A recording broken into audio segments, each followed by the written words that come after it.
Une partie de campagne, un court-métrage de 1936 de Jean Renoir assisté de Jacques Becker, avec dans les rôles principaux Sylvia Bataille, Jeanne Marquenne, Georges Darnoux, Jacques Brunius, André Gabriello, Jean Renoir, et dans des petits rôles d'étudiants séminaristes, Jacques Becker, Georges Bataille et Henri Cartier-Bresson.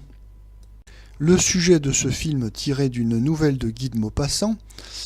En 1860, Monsieur Dufour, donc ça c'est André Gabriello, un commerçant parisien vient passer une journée à la campagne, en famille, pour la fête de son épouse, Jeanne Marquenne, avec sa belle-mère et sa fille Henriette, c'est-à-dire Sylvia Bataille, ainsi que son commis et futur gendre.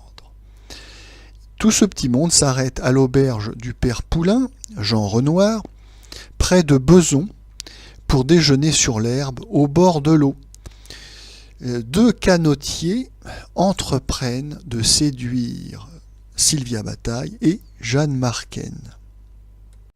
Ce film, commencé durant l'été 1936, n'a jamais été terminé totalement et il faudra attendre 1946 pour qu'il soit diffusé.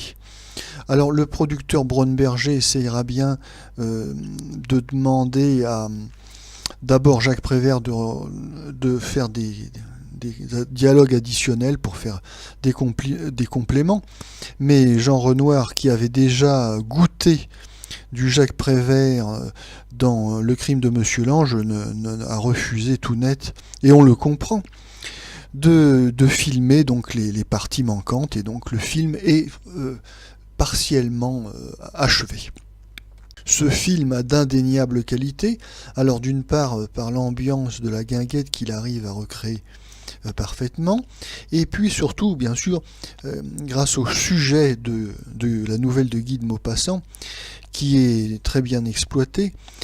Ce sujet est à la fois gai et triste en même temps, puisque le film commence plutôt d'une manière gaie. Il s'agit donc de bourgeois qui vont prendre l'air à la campagne, et puis le hasard donc de cette promenade les fait rencontrer deux canotiers. Alors deux canotiers, oui, deux garçons qui vivent d'expédients, on ne sait pas trop, hein. Ils sont un peu rentiers, un peu chômeurs. Enfin, toujours est-il que l'un va séduire la femme du commerçant et l'autre va séduire, même plus que séduire, en fait il va la dépuceler, la fille du commerçant qui est promise à un commis qui pendant ce temps-là fait la sieste avec son futur beau-père au bord de l'eau. Jean Renoir renforce la nouvelle de Guy de Maupassant. Et pour Guy de Maupassant, cette nouvelle, parmi tant d'autres, est une occasion une fois de plus de se moquer des bourgeois. Donc là, le beau-père et le gendre qui se font donc cocufier d'une manière somme toute assez risible. Et on ne sort pas de là.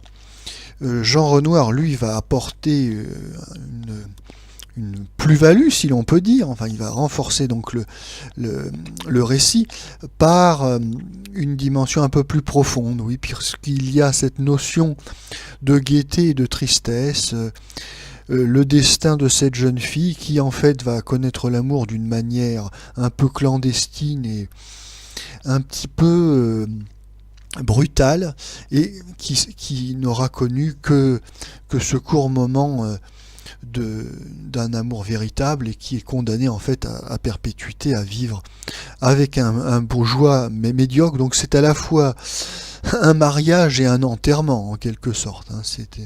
C'est un peu cela.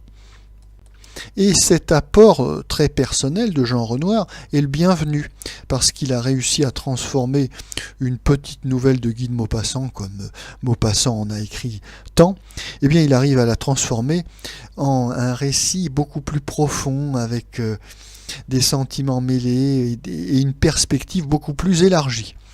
Et d'ailleurs, ce film fait partie des films de Jean Renoir les plus connus.